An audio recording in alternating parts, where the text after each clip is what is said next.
Hello everyone, good evening. मैं शरद यादव आप सभी का स्वागत करता हूं आपके अपने यूट्यूब चैनल ग्लैंस एकेडमी पर। तो कैसे आप सभी दोस्तों, आपकी आरओ की तैयारी कैसी चल रही है? उम्मीद कर रहा हूं आप लोग अपने जो भी टारगेट्स आपने किए होंगे सेलेक्ट, उसको पूरा कर रहे होंगे और चरणबद्ध तरीके से आप टेस्ट सीरीज के माध्यम से अपना रिवीजन भी कर रहे होंगे, जो कि हम लोग ग्लैंस एकेडमी के प्लेटफॉर्म पर ध्येय आईएएस की टेस्ट सीरीज करा रहे हैं, पीसीएस मंत्रा की और साथ ही साथ जीएस वर्ल्ड की। और इसी सीरीज में हम लोग आरओ के लिए स्पेशली घटना चक्र सीरीज को भी चला रहे थे, जिसमें हम लोग 2023 का लेटेस्ट एडिशन कवर कर रहे हैं और जिसके अंतर्गत हम लोगों ने ज्योग्राफी में वर्ल्ड ज्योग्राफी सेगमेंट को कवर किया लगभग 15 से 16 लेक्चर में। और आज हमारा उसमें नया लेक्चर होगा। तो चलिए शुरू करते हैं आज के लेक्चर के बारे में। और साथ ही साथ इसकी अगर पीडीएफ आपको चाहिए तो डिस्क्रिप्शन बॉक्स में व्हाट्सएप नंबर दिया है, जहां पर आप इंक्वायरी करके पीडीएफ ले सकते हैं। और अदर टेस्ट सीरीज के अपडेट्स लेने के लिए, पीडीएफ लेने के लिए, इंफॉर्मेशन लेने के लिए या स्ट्रैटेजी वीडियो की अपडेट लेने के लिए चैनल को सब्सक्राइब कर लीजिए और साथ ही साथ हमारे बेल नोटिफिकेशन ऑन करने के साथ टेलीग्राम चैनल को भी ज्वाइन जरूर कर लीजिएगा। उसका लिंक डिस्क्रिप्शन बॉक्स में दिया हुआ है। तो चलिए शुरू करते हैं इंडियन ज्योग्राफी की आज लेक्चर नंबर नेक्स्ट। तो इससे पहले हम लोगों ने पढ़ा था जनजातियों के बारे में पढ़ा था दोस्तों, और साथ ही साथ जो भाषाएं होती हैं इसके बारे में हम लोगों ने स्टडी किया था।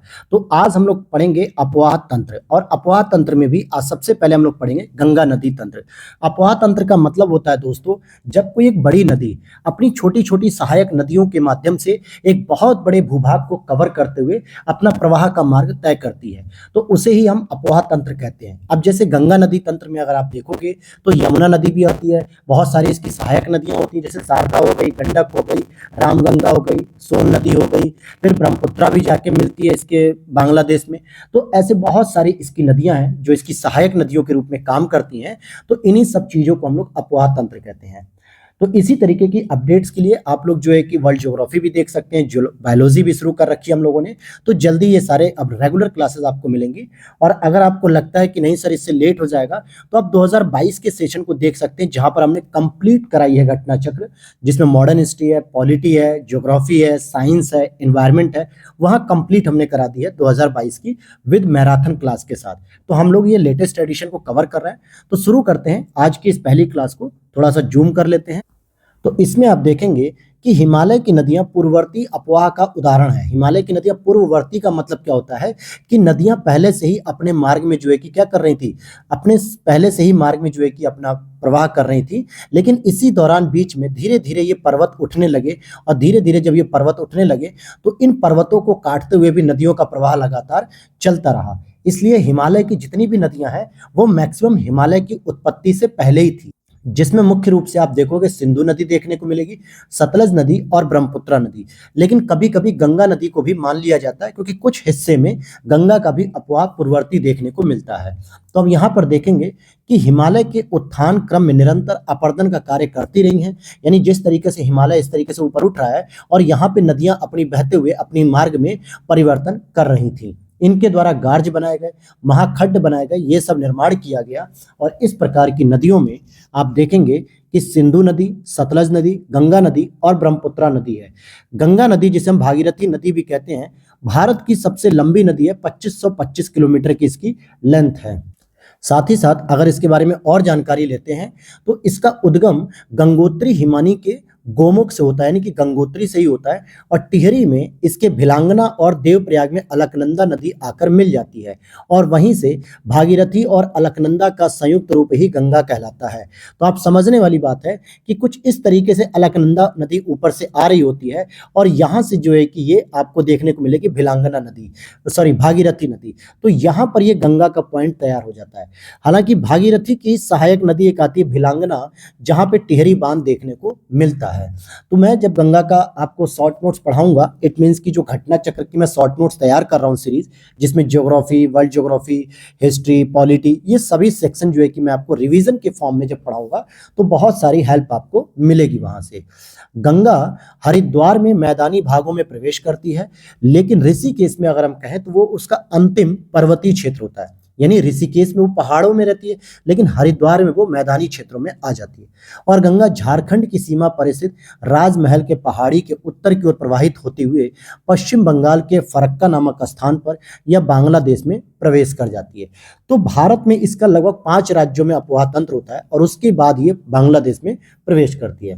यहाँ इसे पद्मा के नाम से जाना जाता है बांग्लादेश में, और बांग्लादेश में यह ब्रह्मपुत्र जिसको जमुना कहा जाता है, इससे मिलने के बाद ये संयुक्त धारा के रूप में आगे बढ़ती है, और जो कि आगे यह मेघना में मिल जाती है, और मेघना के नाम से ही बंगाल की खाड़ी में गिरती है।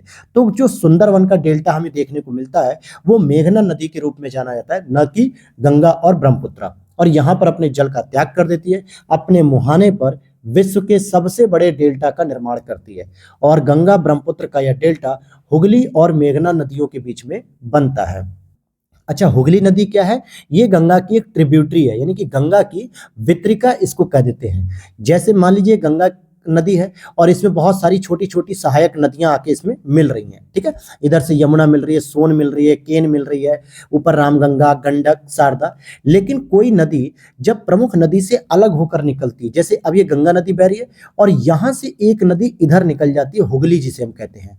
तो जो प्रमुख नदी से एक छोटी नदी बाहर निकल जाती है उसे हम कहते हैं क्या? वितरिका। तो हुगली इसी तरीके से गंगा की एक वितरिका है, बाकी सारी नदियां गंगा में जाकर मिल रही होती हैं। तो इसीलिए हुगली और मेघना के बीच में ही आपको यह ब्रह्मपुत्र का डेल्टा या गंगा ब्रह्मपुत्र का डेल्टा देखने को मिलता है।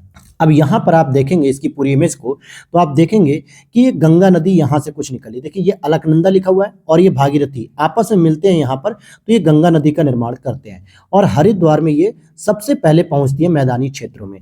फिर यहाँ से ये नदी प्रवेश करते हुए चलती चली आती है और यहाँ पर आप देखेंगे इस तरीके से ऐसे निकलती है, ठीक है। यहाँ ये बांग्लादेश होता है। अब इसी गंगा की आप एक सहायक नदी देखेंगे यमुनोत्री के बंदरपुर से निकलती हुई, ये आपकी यमुना इसमें आकर मिल जाती है।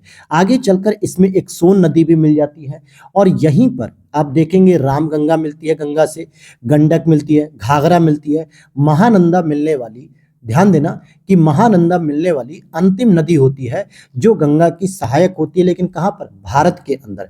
ऐसा नहीं है कि बांग्लादेश में कोई सहायक नहीं होगी, लेकिन भारत के अंदर महानंदा सबसे अंतिम नदी के रूप में जानी जाती है।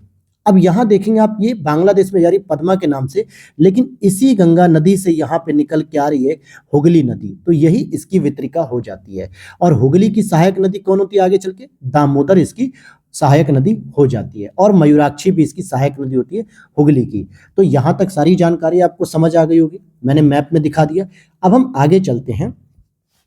अलकनंदा नदी चमोली, टिहरी और पौड़ी गढ़वाल जिलों से होकर बहती है। चमोली जिले की नगर पंचायत बद्रीनाथ अलकनंदा के तट पर स्थित है। ध्यान देना, कई बार ऐसा पूछा जाता है कि केदारनाथ मंदिर अलकनंदा के तट पे है या बद्रीनाथ, तो आप कंफ्यूज हो जाते हैं। तो बद्रीनाथ जो है मंदिर वो अलकनंदा के तट पर है। आदि शंकराचार्य द्वारा भारत में 4 पीठों की स्थापना की थी। चारों 4 पीठों में से एक पीठ है बद्रीनाथ, ठीक है। और केदारनाथ की बात करेंगे तो केदारनाथ से रुद्रप्रयाग की ओर बहने वाली मंदाकिनी नदी है। तो अब ये ध्यान देना कि केदारनाथ किसके तट पे है? मंदाकिनी के। और बद्रीनाथ किसके तट पे है? अलकनंदा के। यह चोराबाड़ी ताल से निकलती है और सोनप्रयाग में काली गंगा से मिलती हुए आगे बढ़ती है। केदारनाथ से रुद्रप्रयाग के मध्य प्रवाहित होने वाली नदी को मंदाकिनी नदी कहते हैं और रुद्रप्रयाग में मंदाकिनी, अलकनंदा आपस में मिल जाती हैं। तो मंदाकिनी और अलकनंदा नदी जहां पर मिलती है उसे क्या कहते हैं? रुद्रप्रयाग कहते हैं। लेकिन जहां पर अलकनंदा और भागीरथी नदी मिलकर गंगा का नाम देती हैं तो उसे हम कहते हैं देवप्रयाग। इसी तरीके से अलकनंदा से जब पिंडार नदी मिलती है तो उसे हम कर्णप्रयाग कहते हैं। हालांकि केदारनाथ की बात करेंगे तो ये मंदाकिनी नदी के तट पर स्थित है और बद्रीनाथ की बात करेंगे तो अलकनंदा के तट पर स्थित है। ये दोनों ही शब्द एक जैसे लगते हैं मिलने बोलने पर, इसलिए यहाँ पर कंफ्यूजन हो जाता है। तो मैं ये आपको कंफ्यूजन क्लियर कर रहा हूँ, तो ध्यान रखना इस चीज को, जब हम एमसीक्यूज करेंगे तो आपके गलत नहीं होने चाहिए। अब यहाँ पर मैंने आपको बताया कि कर्णप्रयाग में अलकनंदा नदी से पिंडर नदी मिलती है और अलकनंदा शिवलिंग शिखर के उत्तर पूर्वी भाग में अलकापुरी स्थित सतोपत ग्लेशियर से निकलती है। कहाँ से निकलती है? सतोपत ग्लेशियर से। हिमालय से निकलने वाली बहुत सी नदियां आकर गंगा में मिलती हैं, जिनमें से कुछ प्रमुख नदियां हैं। और ये कहाँ से निकल रही हैं? हिमालय से। तो जाहिर सी बात है ये जब हिमालय से निकल रही हैं तो इट मीन्स की क्या होंगी? ये बाएं साइड की दिशा होंगी। कौन सी? क्योंकि अगर आप इमेजिन करिए ये कोई व्यक्ति आगे की ओर जा रहा है या कोई नदी आगे की ओर जा रही है तो इसका बायां तट क्या हो जाएगा? यही तो हो जाएगा, लेफ्ट वाला तट। और इधर क्या है? आपका हिमालय है। तो यहाँ से जो नदी निकल रही है वो सभी हिमालयी नदी होंगी। लेकिन अगर राइट वाले तट की बात करेंगे जो कि आपके दाहिने साइड से निकलने वाली नदी होती है इस तरीके से, तो ये सामान्यतः या तो जो आपका पठारी क्षेत्र है अमरकंटक का, या फिर मैकाल पहाड़ी का क्षेत्र, या फिर आपका सतपुड़ा पहाड़ी का क्षेत्र, तो इन क्षेत्रों से निकलती हैं बाएं मतलब दाहिने तट की नदियां। तो इनमें कुछ प्रमुख नदियां हैं जो हिमालय से आती हैं, जैसे रामगंगा, शारदा जिसको हम सरयू भी कहते हैं, घाघरा, गंडक, कोसी, यमुना। यमुना नदी हिमालय के यमुनोत्री हिमालय से निकलती है और यह गंगा के दाहिने तट के किनारे समानांतर बहती हुई प्रयागराज में यानी इलाहाबाद में गंगा से मिल जाती है। तो ये एकमात्र प्रमुख नदी है जो दाहिने तट से तो आ रही है लेकिन हिमालय से आ रही है। वरना जितनी भी नदियां आप देखोगे, चाहे सोन नदी देख लीजिए, बनास देखिए, चंबल देखिए, केन नदी देखिए, कोई भी नदी देखिए, वो आपको दाहिने तट पे अगर मिल रही है तो वो हिमालय से नहीं आती है। जबकि हिमालय से एकमात्र ऐसी नदी जो दाहिने तट से मिलती है उसका नाम होता है यमुना। मेरे शब्दों को ध्यान से सुनिएगा क्योंकि यहां से कोई भी एक प्रश्न आपसे बन सकता है। शारदा नदी नेपाल हिमालय में मिलाम हिमानी से निकलती है और प्रारंभ में इसे गौरी गंगा कहा जाता है। भारत नेपाल सीमा पर इसे काली नदी कहा जाता है, जहां पर आपने उत्तराखंड में एक टनकपुर मंदिर है, चंपावत जिला है। कौन सा जिला? चंपावत जिला। वहां पर एक टनकपुर में पूर्णागिरि देवी का मंदिर है, जहां पर यह भारत और नेपाल के बीच में काली नदी या शारदा नदी के रूप में से जाना जाता है। हालांकि मैंने वहां का टूरिस्ट प्लेस किया है, कई बार गया हूं मैं वहां पे, काफी अच्छा लगता है वहां पर, तो आप वहां पर घूमने जरूर जाइएगा। उत्तर प्रदेश के बाराबंकी जिले में यह घाघरा से मिलती है, ध्यान देना, यह घाघरा से मिलती है और कोसी नदी नेपाल हिमालय से निकलकर गंगा नदी में मिल जाती है। प्रायः मार्ग बदलने की प्रवृत्ति के कारण इसमें भीषण बाढ़ आती है और इसी कारण इसे बिहार का शोक भी कहा जाता है। गंडक नदी की बात करेंगे तो ये नेपाल हिमालय से निकलकर पटना के निकट सोनपुर में, जहां पर हाजीपुर का मेला भी लगता है, सोनपुर में गंगा नदी से मिल जाती है। और त्रिवेणी नहर में गंडक नदी से पानी आता है। जो बिहार का जो त्रिवेणी नहर है, आपका पश्चिमी चंपारण का जो क्षेत्र है, यानी बिहार के एकदम ऊपर टॉप पर अगर आप देखेंगे, जहां से गोरखपुर महाराजगंज की सीमा टच होती है, तो वहां पर आपको गंडक नदी पे त्रिवेणी नहर देखने को मिलेगी। ये कई बार पूछा गया है। फिर आगे आप देखेंगे कि यह पश्चिमी चंपारण जिले में स्थित है। रामगंगा नदी का उद्गम उत्तराखंड राज्य के पौड़ी गढ़वाल स्थित दूधा टोली श्रेणी से होता है। यमुना नदी यमुनोत्री हिमनद के बंदरपुर चोटी के पास उद्गमित हुई और इसकी प्रमुख सहायक नदियां, जो यमुना की सहायक नदियां हैं, जिसमें चंबल, बेतवा, केन, ये प्रमुख सहायक नदियां हैं। हालांकि और भी इसकी सहायक नदियां हैं। अमरकंटक के पठार से निकलने वाली सोन नदी गंगा के दक्षिणी तट यानी दाहिने तट से मुख्य सहायिका नदी है, जबकि दूसरी मुख्य सहायिका नदी कौन थी? यमुना। लेकिन ये अमरकंटक या दक्षिण की तरफ से नहीं, बल्कि ये उत्तरी यानी कि हिमालय से निकलने वाली नदी है। बात कर रहे थे हम सोन की, तो सोन नदी अमरकंटक से निकलती है, जो कि मुख्य सहायिका होती है। यह पठारों के किनारे जलप्रपातों की एक लंबी श्रृंखला बनाती हुई उत्तर दिशा की ओर बहती है और पटना के निकट पहलेजा नामक स्थान पे गंगा नदी से मिल जाती है। फिर आगे देखते हैं हम लोग। दामोदर नदी झारखंड के छोटा नागपुर क्षेत्र से निकलकर हुगली नदी के समुद्र में गिरने से पहले ही उससे मिलती है। और हुगली कैसे निकलती है? तो मैंने बताया कि जब हुगली नदी मतलब गंगा नदी जब पद्मा के नाम से बांग्लादेश में प्रवेश कर रही होती है दोस्तों, तो वहां पे वो अपनी एक वितरिका के रूप में हुगली को निकालती है और उसी हुगली से आपने देखा मयूराक्षी नदी और दामोदर नदी दोनों ही मिलती हैं। दामोदर नदी में अचानक बाढ़ आ जाने के कारण इसे बंगाल का अभिशाप भी कहा जाता है, जबकि कोसी को बिहार का अभिशाप कहा जाता है। चंबल नदी मध्य प्रदेश के महू के निकट से निकलती है जाना पाव पहाड़ी से, और यह पहले उत्तर दिशा में प्रवाहित होते हुए कोटा राजस्थान के निकट गौर्ज का निर्माण करती है और यह नदी राजस्थान के सवाई माधोपुर और धौलपुर से होती हुई अंत में यमुना से मिल जाती है।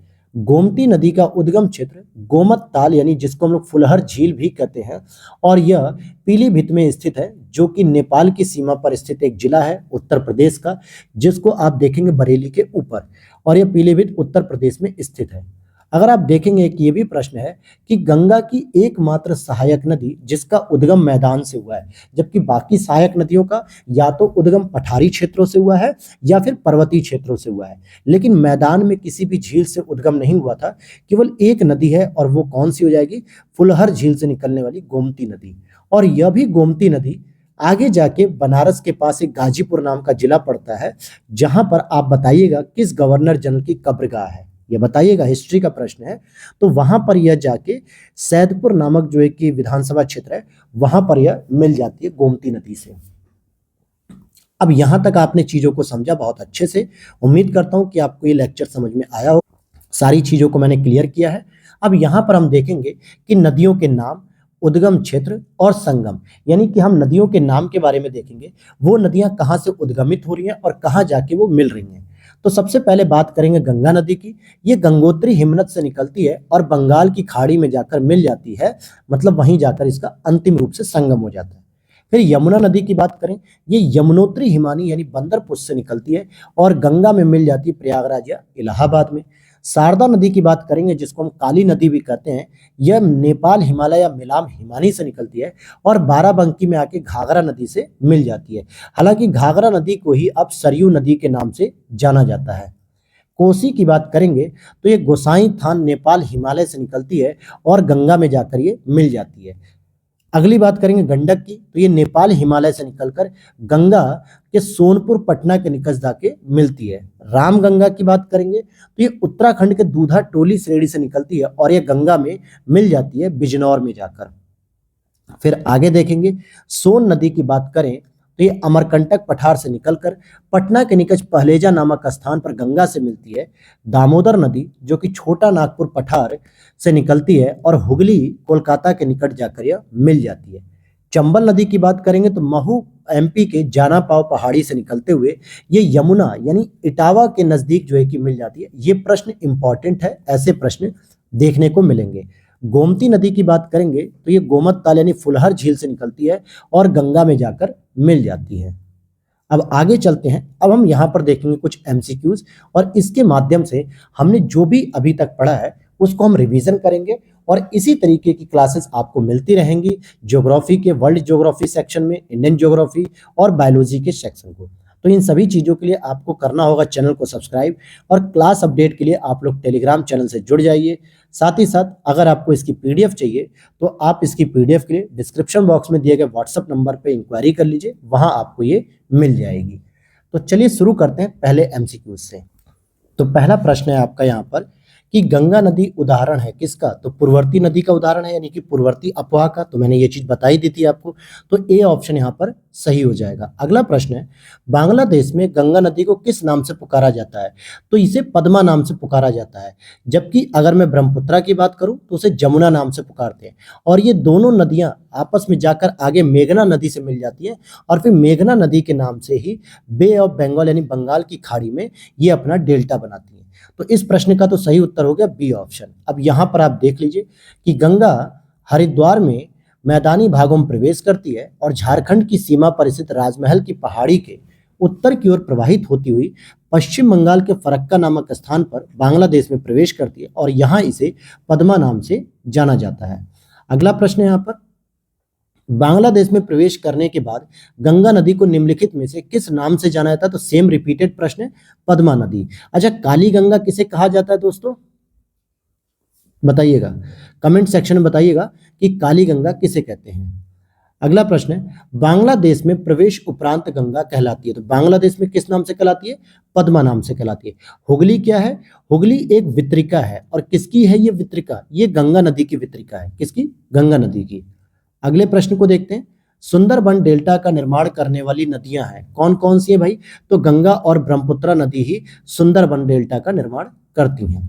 अब यहाँ आप देखिए कि सुंदरबन डेल्टा भारत और बांग्लादेश में स्थित विश्व का सबसे बड़ा नदी डेल्टा है। इसका निर्माण गंगा, ब्रह्मपुत्रा तथा मेघना नदियों द्वारा हुआ है। इसका लगभग 2/3 भाग बांग्लादेश में तथा शेष भाग भारत के पश्चिम बंगाल यानी कि वेस्ट बंगाल में आता है। तो वेस्ट बंगाल में कितना आता है? 1/3 भाग आता है और सबसे अधिक भाग पश्चिम बंगाल मतलब पूर्वी जो बंगाल था अर्थात बांग्लादेश उसमें आता है। गंगा बहुत ही प्रदूषित नदी है। हम मान सकते हैं कि गंगा प्रदूषित नदी है। जो नदी जितनी पवित्र होती है वह उतनी ही अधिक प्रदूषित होती है, ऐसा बिल्कुल नहीं है। माना कि जो नदियां पवित्र होती हैं उनकी धार्मिक आस्था की वजह से लोग वहां पे स्नान करते हैं, वहां पे श्राद्ध करते हैं, वहां पूजा पाठ करते हैं, फूल पत्तियां वगैरह चढ़ाते हैं, प्रसाद चढ़ाते हैं, तो मानते हैं कि ठीक है पवित्र होने की वजह से कुछ नदियां गंदी हो जाती हैं, लेकिन इसका बिल्कुल यह मतलब नहीं कि जो नदियां जितनी पवित्र है उतनी ही गंदी होगी, क्योंकि वो नदी सबसे ज्यादा गंदी है जिसके आसपास कोई अपशिष्ट प्रबंधन नहीं है। जहां पर इंडस्ट्री खोली गई है तो उसका जो वेस्टेज है वो उसी नदियों में बहा दिया जाता है। तो मैं यहाँ पर आर को गलत कहूंगा और ए को सही कहूंगा। तो इस आधार पे आप देखेंगे सी ऑप्शन हो जाएगा कि ए तो सही है लेकिन आर गलत है। देखिए यहाँ लिखा भी है कि शहरों का अशोधित प्रदूषकों को गंगा नदी में मिलाया जाना ही सबसे बड़ी एक चुनौती है। अगला प्रश्न है यहाँ पर, गंगा की जलोढ़ मृदा की गहराई भूमि सतह के नीचे लगभग कितनी है? तो लगभग ये 6000 मीटर तक की मानी जाती है। फैक्चुअल इंफॉर्मेशन है, इसका कोई मतलब नहीं है ऐसे प्रश्नों का। फिर यहाँ पर अगला प्रश्न है, देवप्रयाग अलकनंदा और भागीरथी नदी के तट पर स्थित है। बिल्कुल सही बात है। रुद्रप्रयाग की बात करें तो ये अलकनंदा और मंदाकिनी के तट पर स्थित है, यह भी सही है। अलकनंदा नदी बद्रीनाथ से होकर बहती है, तो यह भी सही है। और केदारनाथ आदि शंकराचार्य द्वारा स्थापित सबसे बड़ी पीठ के रूप में मानी जाती है। अब यहाँ पर डाउट हो गया, तो 1 2 3 बिल्कुल सही है, चौथा गलत है, क्योंकि जो सबसे बड़ी पीठ के रूप में आप देखोगे तो बद्रीनाथ है, न कि केदारनाथ। और बद्रीनाथ किस नदी के किनारे है दोस्तों? तो अलकनंदा नदी के किनारे है। जबकि केदारनाथ किस नदी के किनारे है? ये मंदाकिनी नदी के किनारे स्थित है। और यह केदारनाथ 12 ज्योतिर्लिंगों में शामिल है। अगले प्रश्नों को देखते हैं। यहाँ पे सूची का मिलान करना है, बिल्कुल मिलाया जाएगा। अगर हम बात करें कि भागीरथी और अलकनंदा के तट पे आपको देखने को मिलेगा देवप्रयाग, अलकनंदा और मंदाकिनी के तट पर देखने को मिलेगा रुद्रप्रयाग, अलकनंदा और पिंडर नदी के तट पर देखने को मिलेगा आपको अलकनंदा और इसके बीच में कर्णप्रयाग। फिर विष्णु गंगा और मंदाकिनी के तट पर देखने को मिलेगा आपको नंदप्रयाग। हालांकि विष्णु गंगा नहीं होना चाहिए था यहाँ पे, ठीक है, यहाँ पे थोड़ा सा मिस्टेक है दोस्तों जी, बिल्कुल। देखिए यहाँ पर बता रहा हूं मैं, ये देखिएगा कि रुद्रप्रयाग जो होता है, कर्णप्रयाग, देवप्रयाग का मिलान तो सही है, लेकिन नंदप्रयाग और विष्णु मंदाकिनी में सुमेलन नहीं मिलता है। नंदप्रयाग अलकनंदा और नंदाकिनी नदियों के संगम पर स्थित है, और जबकि आयोग ने इसका उत्तर कुछ और माना था। हालांकि मैंने आपको पूरा बता दिया इसके बारे में। मंदाकिनी नदी किस जल प्रवाह अथवा मुख्य नदी से संबंधित है? तो मंदाकिनी नदी अलकनंदा से संबंधित है। अब यहां पर अगले प्रश्न को देख लेते हैं। पूर्वी धौली गंगा सहायक नदी है किसकी? काली नदी की। और काली नदी को हम क्या कह देते हैं एक बार को? शारदा नदी भी कहते हैं। अच्छा नहीं, काली नदी यहाँ पे अलग ही है, ठीक है। यहाँ देखिए कि पूर्वी धौली गंगा नदी काली नदी की एक सहायक नदी है, और काली नदी लिपुलेख दर्रे के पास काला पानी से निकलती है। इसकी प्रमुख सहायक नदियों में गोरी, कुथुन जंगती, सरजू, लोहावती, लधिया आदि हैं। अगले प्रश्न को देखते हैं। निम्नलिखित स्थानों में से कहां पर भागीरथी और अलकनंदा नदियां मिलती हैं? तो भागीरथी और अलकनंदा नदी देवप्रयाग में मिलती हैं, और वहां से ये गंगा के नाम से बहना शुरू हो जाती है।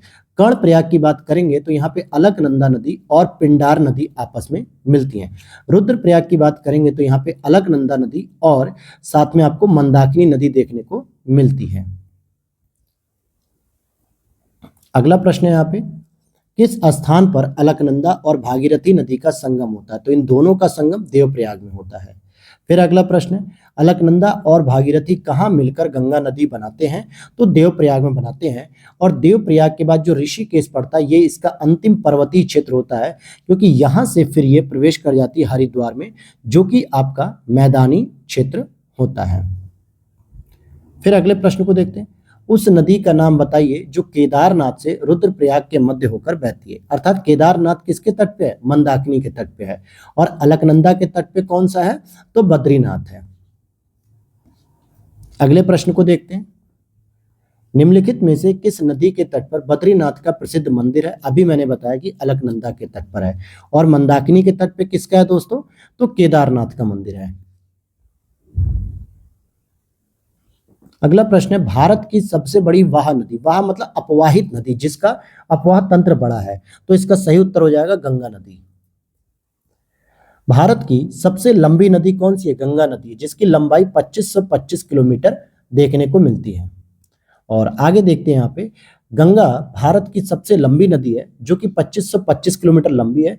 ब्रह्मपुत्र और सिंधु लंबाई की दृष्टि से गंगा से भी अधिक है, परंतु इसका विस्तार जो भारत में है केवल, वो अपेक्षाकृत कम है। तो गोदावरी प्रायद्वीपीय भारत की एक प्रमुख नदी है, और इसे दक्षिण गंगा भी कहा जाता है। जबकि अगर वर्ड केवल इतना आ जाए ना, दक्षिण की गंगा, जिसमें की वर्ड और जुड़ जाए, तो ये हम कावेरी को कहते हैं। लेकिन अगर केवल ये पूछा जाए दक्षिण गंगा, तो हम उसे गोदावरी, उसका ऑप्शन सही हो जाएगा। क्या हो जाएगा सही ऑप्शन?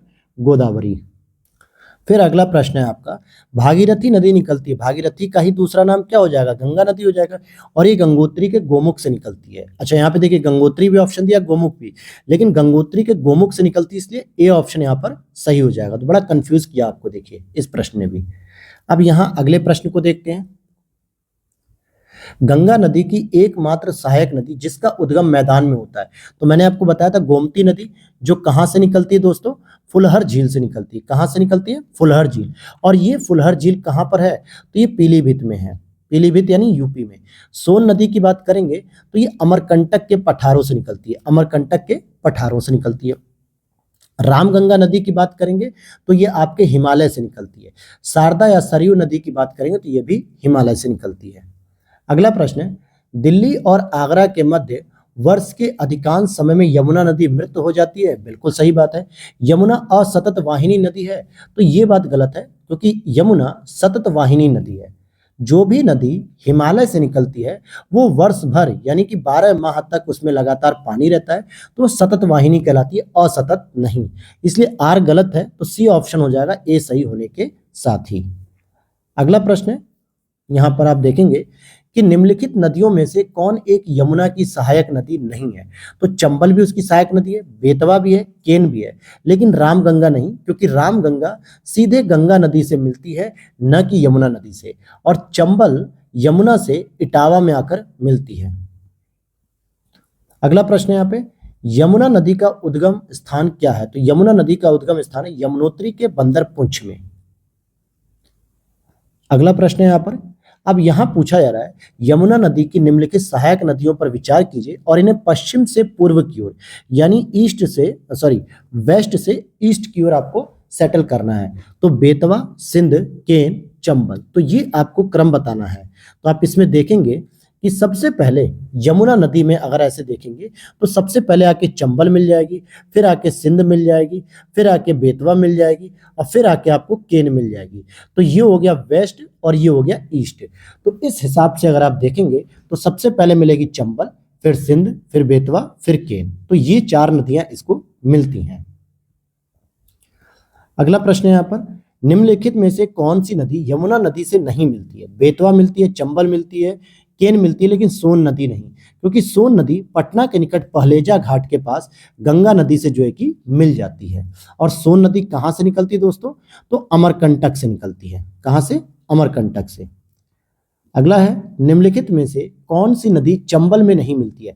अब चंबल की भी कुछ सहायक नदियां होती हैं, जैसे क्षिप्रा होती है, काली सिंध होती है, पार्वती होती है, लेकिन बेतवा नहीं, क्योंकि बेतवा डायरेक्ट यमुना नदी में मिलती है, न कि चंबल में।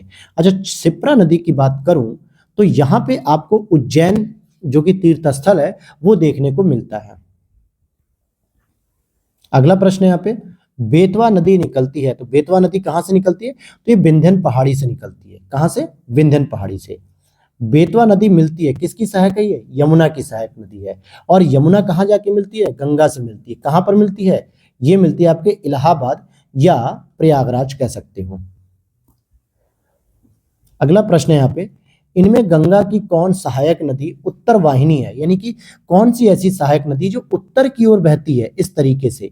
तो अगर गंगा ऐसे होगी तभी तो उत्तर की ओर बहेगी, तो आप देखोगे सोन नदी, जबकि कोसी, घाघरा, गंडक ये सभी दक्षिण की ओर बहती, नीचे की ओर बहती हैं, गंगा में आके मिलती हैं, जबकि ये जो सोन नदी है ये आपकी उत्तर की ओर बह रही है। तो यही प्रश्न है, सी ऑप्शन इज करेक्ट हो जाएगा। अगला प्रश्न है यहाँ पे, निम्नलिखित में से कौन सी नदी गंगा नदी में बाएं से नहीं मिलती, यानी कि उल्टे साइड से नहीं मिलती है, तो सोन नदी, क्योंकि ये जो आपको मिलती हुई दिखेगी ये राइट साइड से मिलेगी। अगला है, कौन सी श्रेणी यमुना और सोन के मध्य जल द्विविभाजक का कार्य करती है, तो कैमूर की श्रेणी जो है कि जल को 2 भागों में बांटने का काम करती है।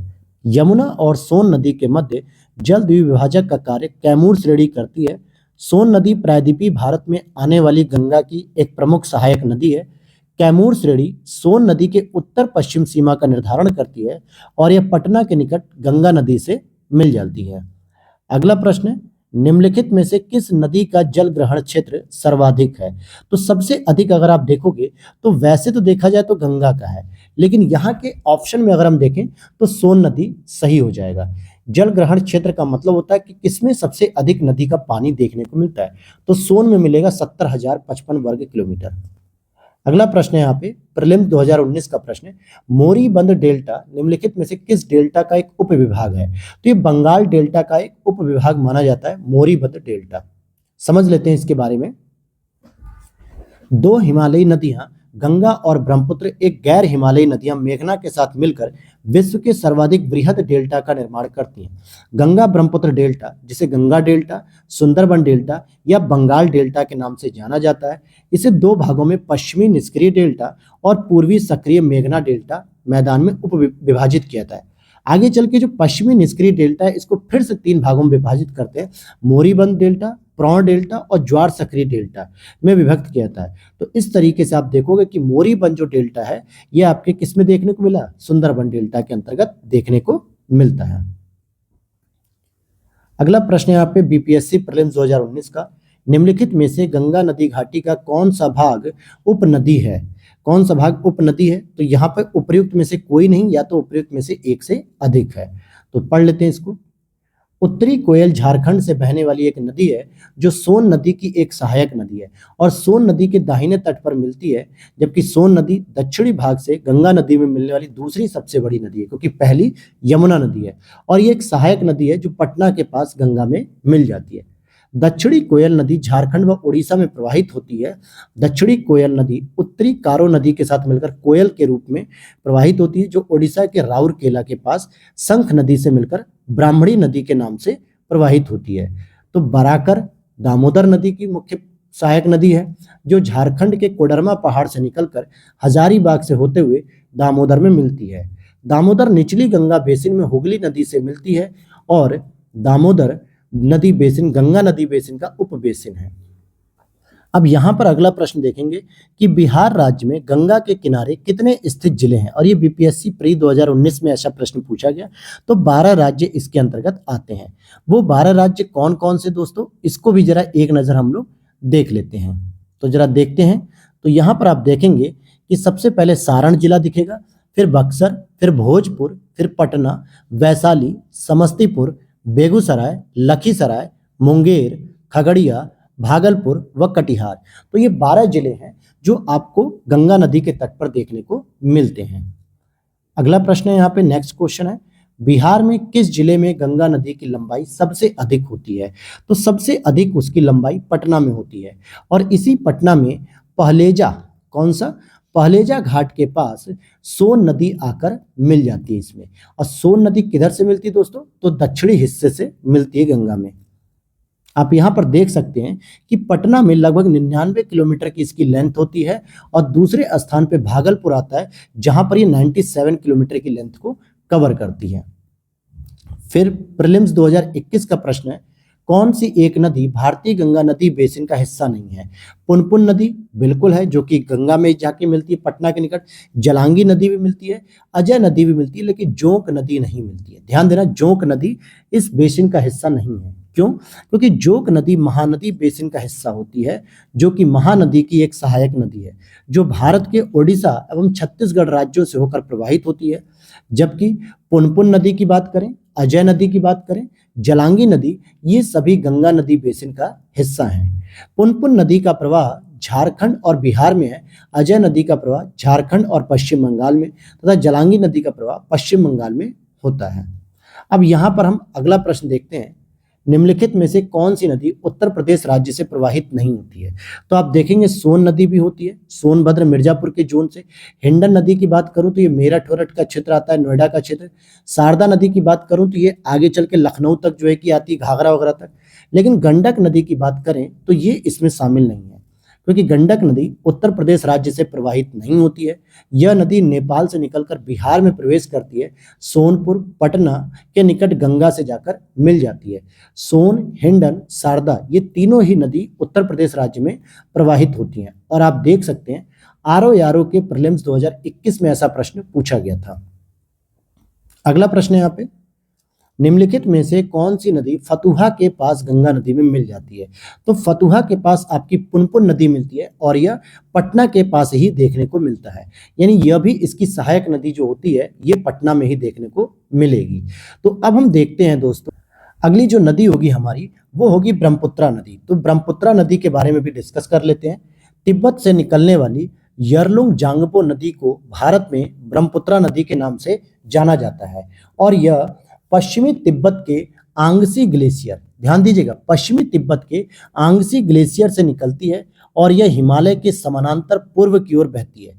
यानी इस तरीके से देखिए, हिमालय की संरचना है इस तरीके से, ठीक है, इस तरीके से। तो यहाँ पे कुछ ऐसे ऐसे नदी बहती हुई आती है, यानी कि समानांतर रहेगी ये पर्वतों के, और फिर ऐसे यांग्याप दर्रे से अरुणाचल प्रदेश से क्या होगी, ये भारत में प्रवेश करेगी।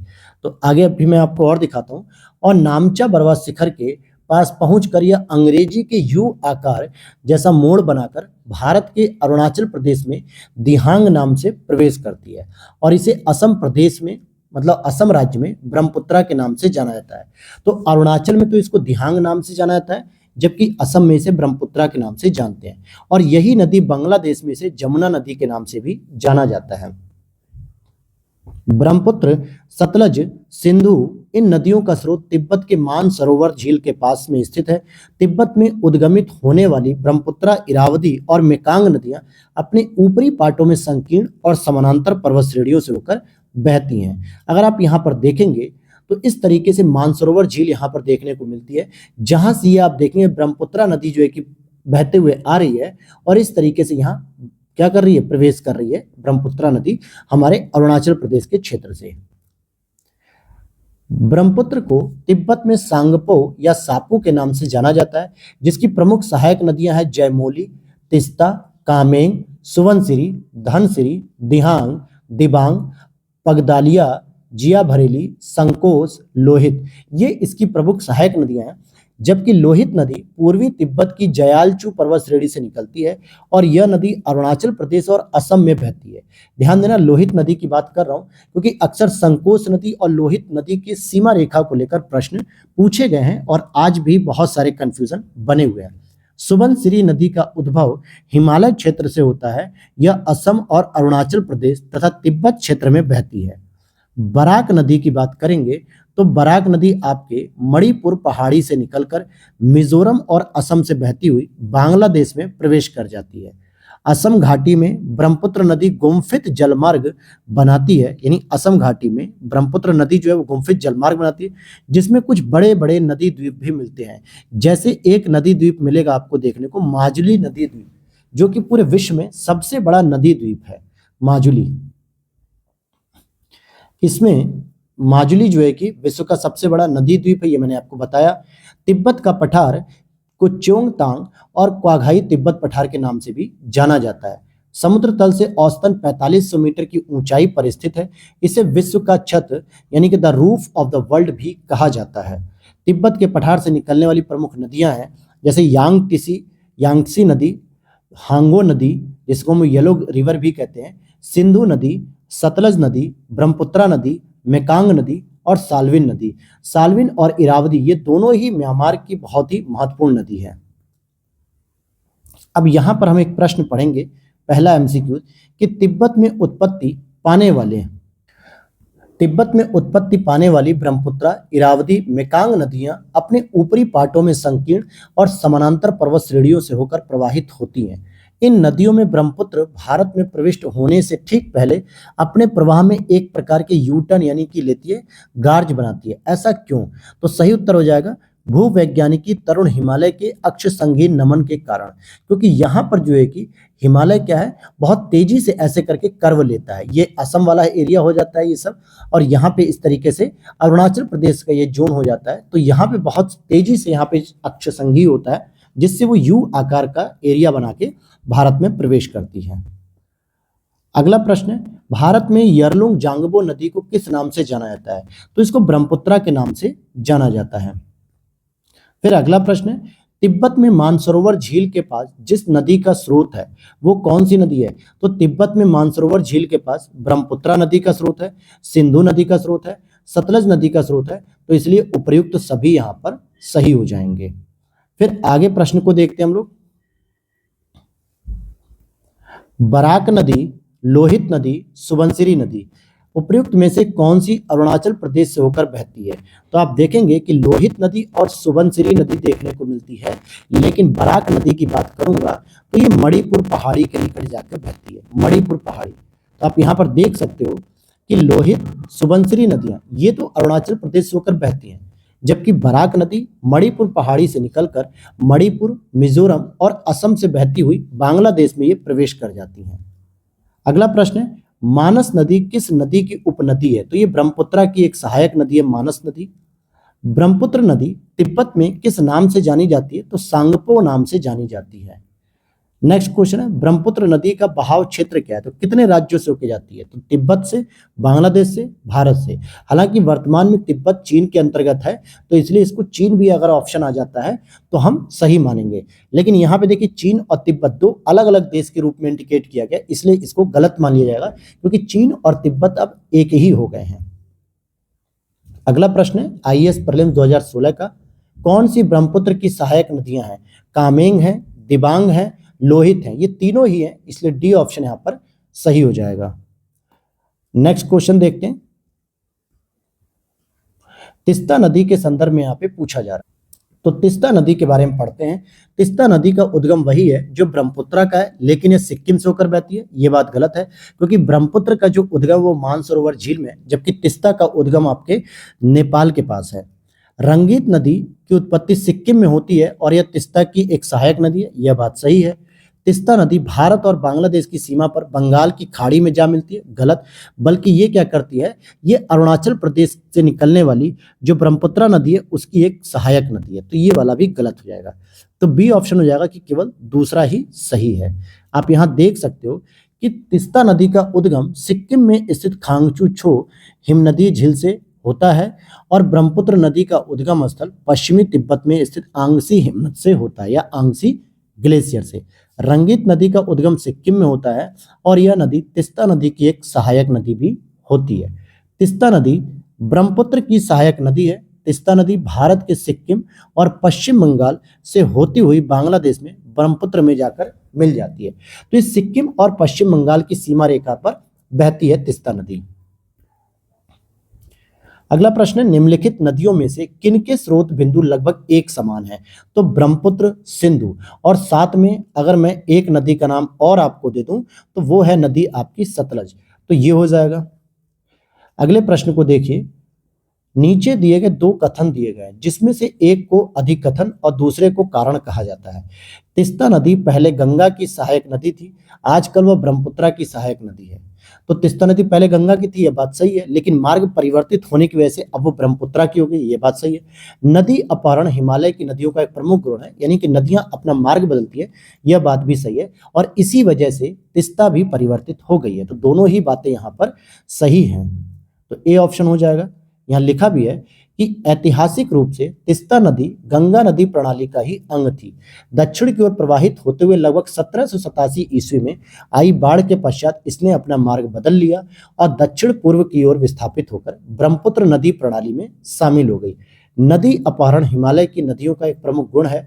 यह एक प्राकृतिक प्रक्रम है जिसके द्वारा एक प्रबल नदी अपने शीर्ष की ओर अधिक अपरदन करके अपने समीप प्रवाहित होने वाली अन्य नदी के जल को अपनी धारा में मिला लेती है। तो आज का हमारा लेक्चर यहीं पे रोका जा रहा है दोस्तों। अब हम अगले लेक्चर में पढ़ेंगे दक्षिण भारत की नदियां, जो कि मैं कल का मतलब कल अर्थात कि सैटरडे को ही मैं इसकी क्लास लेकर आऊंगा, और आज शाम को आपको वर्ल्ड ज्योग्राफी की भी क्लास देखने को मिल जाएगी, या फिर बायोलॉजी की क्लास, जो भी बन पाएगा मैं उस क्लास को कवर कर दूंगा। तो मिलते हैं नेक्स्ट वीडियो में। Thanks for watching dear friends.